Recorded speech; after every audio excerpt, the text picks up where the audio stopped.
Bonjour à tous et bienvenue au module 3. Le module 3 est un module qui est un petit peu différent du module 1 et 2 parce qu'en fait, dans ce module-là, on va commencer à faire du web.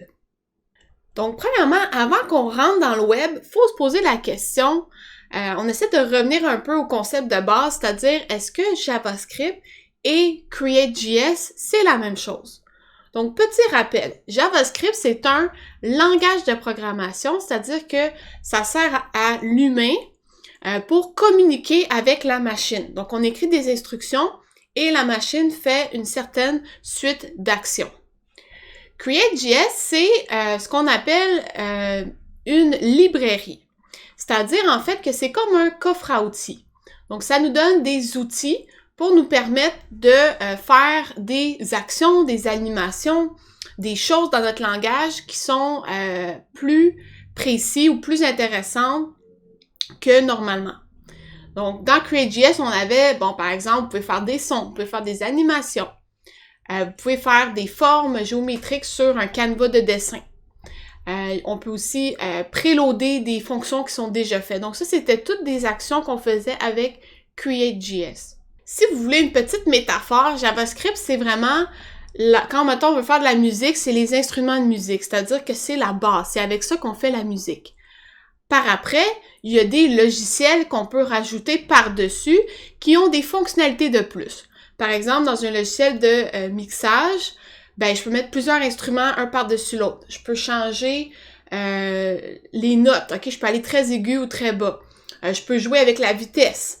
Donc, ces deux choses-là permettent de faire de la musique, mais le logiciel vient comme s'ajouter aux instruments. Évidemment, le logiciel sans instruments, ça n'existe pas. Donc, il faut juste le voir comme, à la base, on a JavaScript, et pour la première portion du cours, on avait utilisé des parties de Create.js pour nous aider à faire différents éléments. Donc, pour le module 3, il va falloir dire adieu à notre ami Create.js parce que même si c'est une librairie intéressante, il y a autre chose à voir et entre autres, il y a le fameux web.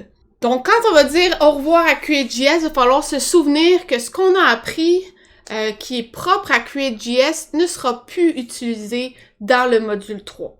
Et ça, je vous avertis, ça va être très mélangeant au début. Vous allez vouloir écrire des monobjet.x, .rotation, .scale, .text, .font.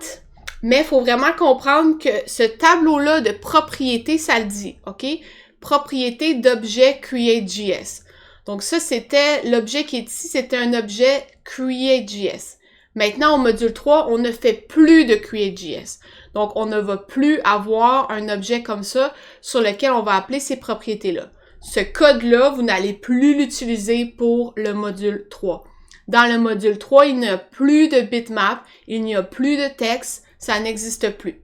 De la même manière, il n'y a plus de Canva. OK, maintenant, votre code, c'est la page web au complet, c'est votre Canva si vous voulez, mais ça n'existe plus le terme de Canva. Et on va pas non plus créer des nouveaux objets. Ici, quand on faisait New Create.js, c'était parce que c'était un objet Create.js. Maintenant, il n'y a plus de Create.js, donc on ne va plus créer d'objet Create.js. On n'aura plus de GStage non plus. Donc, ça existe malheureusement plus pour le module 3. Maintenant, ce qu'on va voir, c'est JavaScript.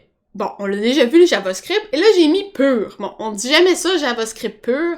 La seule raison pour laquelle j'ai mis ça, c'est pour que vous compreniez qu'au début, on faisait du JavaScript avec Create.js, et maintenant, on va faire juste du JavaScript. OK? Donc, il n'y aura plus de Create.js. C'est vraiment juste l'essentiel de JavaScript. Quand on va faire du web, il y a des éléments de JavaScript qui vont rester. C'est-à-dire 90% de ce que vous avez vu. Donc, les variables, les opérateurs, la concaténation, les événements, click, mouse over, mouse out, les fonctions, les paramètres, les conditions, if, else, if, les boucles, for, les variables booléennes, les variables numériques. Vraiment, là, toute la base de la programmation, c'est la même chose, il n'y a aucun changement. La seule partie qui change, c'est celle que je vous ai montrée tantôt, où on avait des objets Create.js avec des propriétés et des choses comme ça.